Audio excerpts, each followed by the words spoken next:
আসসালামু আলাইকুম রহমতুল্লাহি অবরকাতুহ। সম্মানিত দর্শক, বাংলাদেশের রাজনীতি কোন পথে এগোচ্ছে?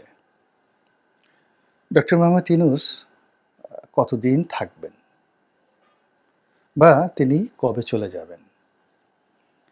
তিনি কি ৩ বছর থাকবেন? নাকি ৩ মাসের মধ্যেই তাকে যেতে হবে? নাকি ৭-৮ বছর তিনি থাকবেন? ইত্যাদি। সরকার কে চালাচ্ছেন? ইউনূস সাহেব, সমন্বয়ক নাকি সেনাবাহিনী? আবার একথাও বলা হচ্ছে যে এখানে de facto প্রধান উপদেষ্টা কে? মোহাম্মদ ইউনূস, ডক্টর আসিফ নজরুল নাকি মাহফুজ? আলোচনা হচ্ছে দেশে এবং দেশের বাইরে, এবং একই সঙ্গে কানাঘুষা চলছে, নানা রকম কানাঘুষা। কেউ তো সামরিক শাসনের কথা বলছে, কেউ বলছে শেখ হাসিনা এই এলো বুঝি। আবার ভারতের মাতব্বরি, এসব যেমন আলোচনা হচ্ছে, তার সঙ্গে সঙ্গে আলোচনা হচ্ছে যে এই মুহূর্তে রাজনীতির অঙ্গনে কারা শক্তিশালী? বিএনপি, জামাত নাকি সমন্বয়ক? তারপর আলোচনা হচ্ছে যে সংস্কারগুলো করা হচ্ছে, আসলে এগুলো কি দরকার আছে? বা আদৌ এগুলোর কোনো প্রয়োজন আছে কিনা? বা এই যে একটা দীর্ঘমেয়াদী একটা চক্রের মধ্যে যে সরকার জড়িয়ে পড়ছে সংস্কারের নামে, এটি সামাল দেওয়া যাবে তো? তারপর আমাদের দৈনন্দিন সমস্যাগুলো কি? এই সমস্যাগুলো সরকার কি বুঝতে পারছে যে ব্যাংকিং অবস্থা ভালো নয়, ব্যবসা-বাণিজ্যের ১২টা বেজে গেছে, এবং মানুষের পেটে যখন খাবার না থাকে, কারো কাজকর্ম না থাকে, তখন আপনি তাকে যতই স্বর্গের কথা বলেন, জান্নাতের কথা বলেন, হুর এর কথা বলেন, পরীর কথা বলেন, ওসব না শুনে সবার আগে বলে যে, "ভাত দে হারামজাদা, আগে খাবার দে।" এখন গত এই একটা বছর ধরে সত্যিকার অর্থে যে অস্থিরতার মধ্যে আমরা কাটাচ্ছি, শারীরিক, মানসিক, অর্থনৈতিক, এটার একটা একেবারে প্রান্ত সীমায় চলে এসেছে। এবং চলে আসার পরে যখন এই যে এখন সরকারের যারা কর্তা ব্যক্তি রয়েছেন, তারা যে সকল কথাবার্তা বলছেন, সে সকল কথাবার্তা আমাদের মনেও শান্তি দিচ্ছে না। তাদের আচার-আচরণ, চাল-চলন, কথাবার্তা, অঙ্গভঙ্গি থেকে শুরু করে যা কিছুই করছেন, আমাদের চোখে এগুলো তৃপ্তি দিচ্ছে না। বরং তারা অনেকে আমাদের ইতিমধ্যে চক্ষুশূল হয়ে পড়েছেন। তাদের অনেককে দেখলে মনে হয় মেজাজ গরম হয়ে যায়। অনেককে দেখলে ভীষণ রকম কিছু কথা বলতে ইচ্ছা করে, যেগুলো পিতামাতা আমাদেরকে শেখায়নি।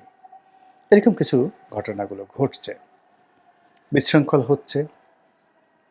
আর এর ফাঁকে সেই যে প্রাচীন যে কৃষ্টি এবং কালচার, সেটা হলো যেকোনোর জন্য, যেকোনো কিছুর জন্য নন্দ ঘোষকে দায়ী করো। যত ঘোষ, নন্দ ঘোষ।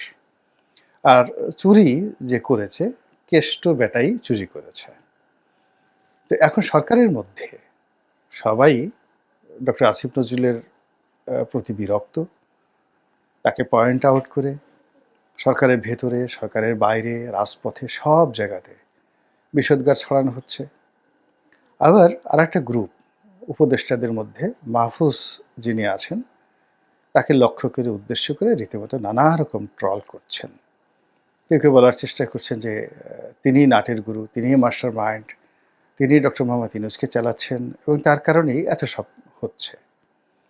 আবার বাইরে যারা আছেন, রাজপথে যারা আছেন, তাদের মিশ্র প্রতিক্রিয়া। বলছে যে শেখ হাসিনা এখনো কলকাঠি নাড়ছেন। আওয়ামী লীগের যারা লোকজন পালিয়ে আছেন, রাজা, মন্ত্রী, এমপি, রায় বাহাদুর, খান বাহাদুর যারা ছিলেন, তারা কলকাতাতে বসে, দিল্লিতে বসে, তারপরে আরবে বসে, আমেরিকাতে বসে তারা কলকাঠি নাড়ছেন। আর তাদের যারা দোসর রয়েছেন প্রশাসনে, প্রশাসনের বাইরে, ব্যবসা বাণিজ্যে, সব জায়গাতেই এগুলো সব একসঙ্গে কাক্কা হাওয়া করে উঠছে, আর ইউনূস সরকারকে বিপদে ফেলছে। আবার এক পক্ষ বলার এই কথা যারা বলছেন তাদের আবার প্রতিপক্ষ বলছে যে, "তাহলে বিএনপি কি করছে? জামাত কি করছে? দেখো, দেখো, দেখো ১৫ বছর আওয়ামী লীগ তো চালালো। এখন ১০০ দিনও হয়ে সারতে পারল না। বিএনপির যারা লোকজন আছে চাঁদাবাজি, দখলবাজি, জুলুম, অত্যাচার, তারপর সে বাহাদুরি, দাপট দেখানো, কি না হচ্ছে বাংলাদেশে? কারা করছে? বিএনপি করছে। এখন কোনো কিছু হওয়ার আগেই যদি এরকম হয়, মানে ক্ষমতা পেল না, এখনই তারা এত কিছু দেখাচ্ছে, যদি ক্ষমতা তারা পেয়ে যায়, তাহলে না জানি আমাদের কি করবে? আমাদের টুটি চেপে ধরবে, হলকুম চেপে ধরবে এবং বলবে, "আগামী ২০ বছর প্রথমত তোরা কথা বলতে পারবি না।" First thing. তো এখন এই জিনিসগুলো নিয়ে আলোচনা হচ্ছে, ভীষণ রকম আলোচনা হচ্ছে। এবং বিএনপিকে যারা ক্ষমতায় দেখতে চেয়েছিলেন, আশা করেছিলেন, তারা এখন বিএনপিকে ভয় পাচ্ছেন। বিশেষ করে আমলাতন্ত্র। আরও বিশেষ করে বলতে গেলে আ সামরিক বাহিনী এবং জুডিশিয়ারি, বিচার বিভাগ এবং সামরিক বাহিনীতে ভীষণ রকম নেতিবাচক একটা প্রতিক্রিয়া তৈরি হয়ে গেছে। তারা চিন্তা করছে যে জনারণ্যে সাধারণ মানুষের মধ্যে যদি এই ঠিক ১ সপ্তাহের মধ্যে, শেখ হাসিনার পতনের ১ সপ্তাহের মধ্যে যদি এই ঘটনা তারা ঘটাতে পারে, তাহলে ক্ষমতায় আসলে এরা যত কথাই বলুক না কেন, ১/১১ সময় যা, যা করা হয়েছে, এর সবকিছুই তারা কড়ায় গণ্ডায় হিসাব নেবে। এবং ইতিমধ্যে পুলিশে তারা দেখেছে যে যারা বিএনপি পন্থী ছিলেন, তারা হঠাৎ করে কিভাবে ফিরে এলেন ম্যাটিকুলাসলি এবং কাউকে চোখ বুজার কোনো সুযোগ না দিয়ে। ২ নম্বর হলো কারা ফিরে এসেছেন? যাদের বিরুদ্ধে বিস্তর অভিযোগ ছিল এবং কোনো অবস্থাতেই রেপুটেশন ছিল না। এই লোকগুলো একেবারে রাজার বেশে ফিরে এসে তারা একেবারে যত কাঙ্ক্ষিত পদপদবীগুলো আছে সেগুলো তারা দখল করে বসেছে।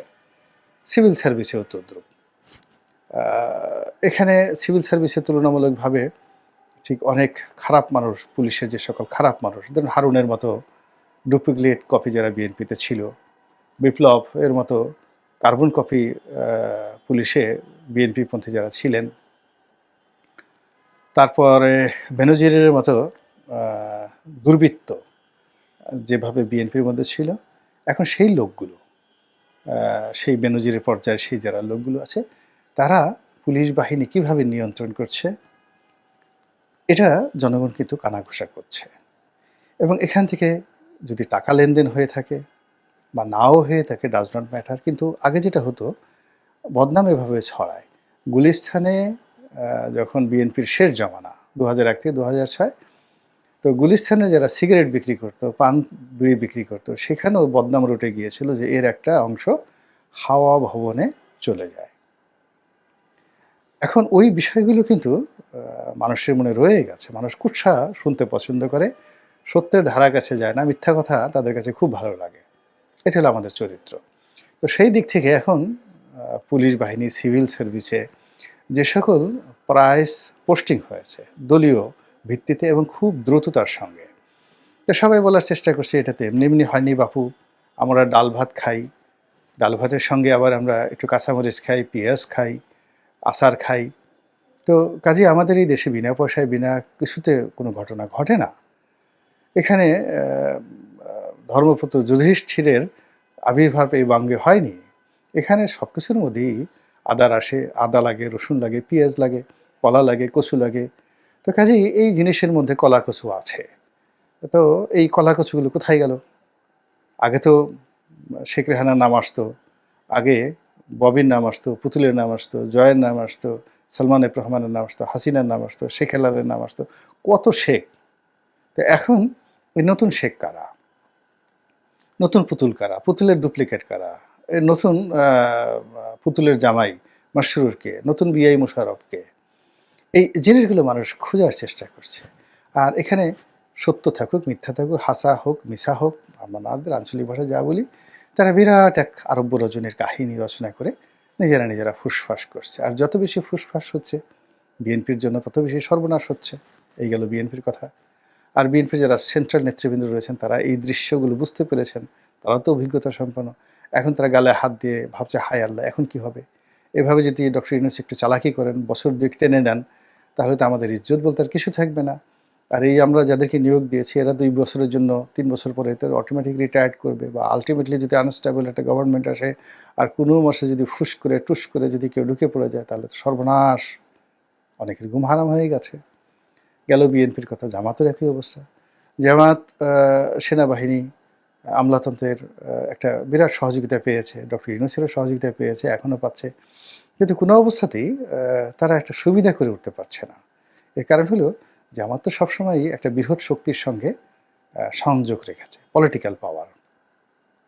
জিয়াউর রহমান সাহেব বলেন, এরশাদ সাহেব বলেন, আওয়ামী লীগ বলেন, বিএনপি বলেন, সবার সঙ্গে তাদের একটা মহরম সম্পর্ক ছিল। এবং এই যে প্রাইম ফ্যাক্টর, মানে বড় বড় যে রাজনৈতিক দলগুলো, সেই রাজনৈতিক দলগুলোর কে তারা প্রাইম ফ্যাক্টর মনে করে তারা অক্সিলারি ফোর্স হিসাবে সবসময়টি নিজেদেরকে গুছিয়ে নেওয়ার চেষ্টা করেছে। কিন্তু কখনোই প্রাইম হিসাবে, অ্যাজ এ লিডার হিসেবে, অ্যাজ এ প্রধান রাজনৈতিক দল হিসেবে তারা কখনোই ওভাবে নিজেকে ভাবেনি। কিন্তু এখন এরকম একটা সুযোগ এসে গেছে যে প্রথম ৩০ দিন, মানে আগস্ট মাসের ৫ তারিখ থেকে সেপ্টেম্বর মাসের ৫ তারিখে সবাই তো ধরেই নিয়েছে জামাতি দেশ চালাবে। আমিরুল মোমিনিন হবেন, মানে জামাতের আমির মিস্টার শফিক, তিনি আমিরুল মোমিনিন, বাংলাদেশের আমিরদের মানে যাকে বলে মুসলমানদের আমির হবেন, খলিফাতুল মুসলিমিন হবেন। এবং তিনি খুলাফায়ে রাশিদিন যেভাবে চালিয়েছেন সেভাবে দেশ চালাবেন। ওভাবেই তার হাঁটা চলা কথাবার্তা সব কিছুর মধ্যেই ওইরকম একটা খলিফা খলিফা ভাব চলে এলো। এবং অন্যান্য ইসলামিক যে দলগুলো আছে তারা ওইভাবে তাকে সম্মান করলো, মর্যাদা দিল। ব্যবসায়ীরা তাকে ওইভাবে হেলিকপ্টার দিল। তারপরে যারা সুবিধাবাদী লোকজন আছে তারা সেভাবে তাকে তোয়াজ করলো, তসবির করলো। জামাতের অফিসগুলোতে লোকে লোকারণ্য হয়ে গেল। এবং শিবির করা, জামাত করা, এটা যে শত জন্মের একটা ভাগ্য, এই ভাগ্য বেশি দিন ১ মাস পরে আর রইল না। এখন নানা রকম ট্রল হচ্ছে, জামাত নিজেও বুঝছে যে শিক্ষা প্রতিষ্ঠানগুলোতে তারা যেভাবে প্রথমে ১ মাস আধিপত্য বজায় রেখেছিল, এখন ছাত্র দলের সঙ্গে তারা ১ মিনিট ফাইট করার মতো অবস্থা তাদের নেই। অথচ প্রথম দিকে তারা বলেছিল যে এটা কোনো ব্যাপারই নয়। ঢাকা বিশ্ববিদ্যালয়, অন্যান্য জায়গা থেকে তারা ছাত্রদল, ছাত্রলীগ সবাইকে সম্মিলিতভাবে তাড়িয়ে দিতে পারে যদি প্রশাসন নিউট্রাল থাকে। তো এখন প্রশাসন সবকিছু নিউট্রাল, তাদের পক্ষে আছে, জনমতের একটা ভাব আছে, কিন্তু তারা এই ছাত্রদলকে সরাসরি চ্যালেঞ্জ জানানোর মতো অবস্থা এখন নেই। এখানে শিবির অনেক ক্ষেত্রে মাহরুম হয়ে গেছে এবং কোনো জায়গাতে কিন্তু মারামারি হয়েছে। মারামারির ফলাফল যে সব শিবিরের পক্ষে গেছে তা কিন্তু নয়। গেল এদের অবস্থা। জাতীয় পার্টি অন্যান্যবারের মতো যেভাবে সুযোগ নেয়ার চেষ্টা করেছিল, এভাবেও তারা সুযোগ নেয়ার চেষ্টা করেছে। এবং এটা আমি মনে করি বাংলাদেশের মাটিতে সবচেয়ে সাস্টেইনেবল যে দল, সবচেয়ে যাদের বিরূপ পরিস্থিতিতে টিকে থাকার অভিজ্ঞতা রয়েছে, সেটা হলো জাতীয় পার্টি। তো সেই জাতীয় পার্টি প্রথমে তারা অতীতের মতো নেগোসিয়েশন করেছিল। মধ্যে মাসখানেক খুবই বিপদে ছিল, তাদের অফিস আক্রমণ হয়েছে। জিএম কাদের সাহেবকে টার্গেট করে বিভিন্ন কথাবার্তা বলা হয়েছে। তাদেরকে বিভিন্ন জায়গায় অ্যাবান্ডন করা হয়েছে, যাইতে দেওয়া হয় না। কিন্তু গত এই ১৫ দিন হলো তারা আবার স্বরূপে ফিরে এসেছে। খুবই গুরুত্বপূর্ণ হয়ে পড়েছে। তারা সংস্কার কমিটির নেতাদের সঙ্গে দেখা করেছেন। এখন ঘন সংবাদ সম্মেলন করছেন। জিএম কাদের সাহেব আবার এসে তিনি রাজনৈতিক সবক দিচ্ছেন এবং তিনি আশ্চর্যের ব্যাপার আওয়ামী লীগের পক্ষে কথা বলছেন এই সময়টিতে এবং বীরের মতো। যে ইসে যাকে বলা হয় অসাধারণ একটা রাজনৈতিক বিবর্তন। এবং অবাক করার ব্যাপার হলো যে জাতীয় পার্টির অফিস যখন ভাঙা হলো, এই যে মব জাস্টিস, এই মব জাস্টিসের বিরুদ্ধে প্রথম বাংলাদেশে যদি কেউ বুক ফুলিয়ে সাহস করে এদের বিরুদ্ধে কথা বলে থাকে, চ্যালেঞ্জ জানিয়ে থাকে, তিনি হলেন জিএম কাদের। এখানে কোনো সেক্রেটারি, কোনো আইজি, কোনো বিচারক যে কাজটি সাহস পাননি। সুপ্রিম কোর্টের বিচারপতিরা ভয়ে, মব জাস্টিসের ভয়ে তারা সেই পদত্যাগ করে সেই যে পালিয়ে গেছেন, এখন আর কাউকে খুঁজে পাওয়া যাচ্ছে না। তো সেই একটা ভয়াবহ অবস্থা, যেখানে অফিসটা পুরো জ্বালিয়ে ছারখার করে দেওয়া হলো। তো তিনি সেখানে আবার ঘোষণা দিলেন যে আমরা কালকে অনুষ্ঠান করব, আমরা দাঁড়িয়ে থাকবো, তোমরা আমাদের মারতে আসো, দেখি আমাদের কত মারতে পারে। এবং তিনি টিকে গেলেন। আর একটা বিষয় হলো সুপ্পু সাহেব। আমি প্রথম থেকে বলছিলাম যে ইনি সাধারণ মানুষ নন, তিনি খুবই অসাধারণ মানুষ। তার অনেক যোগ্যতা আছে। তাকে আমরা যারা না বুঝে তাচ্ছিল্য করছি, আমরা সবাই বিপদে পড়ব এবং এই বিবর্তনের মধ্যে সুপ্পু সাহেবও কিন্তু শুধু টিকেননি। এখন তিনি তার যে বঙ্গভবন, এটিকে ক্ষমতার মূল চাবিকাঠি এখন বঙ্গভবনে। এবং এটা অনেক কিছু অটোমেটিক্যালি স্বয়ংক্রিয়ভাবে তার কৌশলে হোক, তার ভাগ্যের কারণে হোক কিংবা রাজনৈতিক পরিস্থিতির কারণে হোক, এটা এখন চলে গেছে চুপ্পু সাহেবের হাতে। তো এরই মধ্যে সবাই আ অজানা আশঙ্কা। কি হবে? কি ঘটে যাচ্ছে? আবার কি নতুন কিছু একটা হবে? আশ্চর্যজনক কিছু একটা হবে? এরকম কানাঘুষা হচ্ছে এবং রাতে ঘুমাতে যায়, সকালবেলা উঠে সে ১ম Facebook দেখে, YouTube দেখে, পত্র-পত্রিকাতে ধরনের খবরাখবর আসে না? এবং যারা বিভিন্ন গুজব ছড়ায় বা যারা বিভিন্ন রাজনৈতিক বিশ্লেষণ করে, YouTube এ বিভিন্ন কথা বলে, সেখানে দেখে ভারত কি করল? ভারতের কোনো কথা আছে কিনা? নরেন্দ্র মোদির কোনো কথা আছে কিনা? শেখ হাসিনার কোনো কল রেকর্ড ফাঁস হলো কিনা? তারপর এমনকি আওয়ামী লীগের যারা লোকজন বিদেশ থেকে কোনো বিবৃতি দিল কিনা? ডক্টর ইউনূসের অবস্থা কি? চেহারা কেমন? তার মুখে হাসি আছে কিনা? আসিফ নজরুল কি বলল? এই বিষয়গুলো নিয়ে না প্রতিটা মানুষ ভীষণ রকম একটা ব্যস্ত সময় পার করছে। আর মনে, মনে আশা করছে। মানে আমরা ওই আছে না যে লালনের সেই বিখ্যাত গান, "আমি অপার হয়ে বসে আছি তীরে লয়ে যাও আমায়। আমি পার হতে পারছি না।" তো তদ্রূপ এটাকে যদি আপনি একটু স্যাটায়ার করেন যে আমি অপার হয়ে বসে আছি সর্বনাশের আশায়। এখন বেশিরভাগ মানুষ মূলত আরেকটা সর্বনাশের আশায় তারা দিন যাপন করছে। এর কারণ হলো সর্বনাশের বিপরীতে যে শুভ ফল, শুভ কর্ম, শুভ দিন এর কোনো লক্ষণ আকাশে নেই, বাতাসে নেই, সমাজে নেই, সংসারে নেই।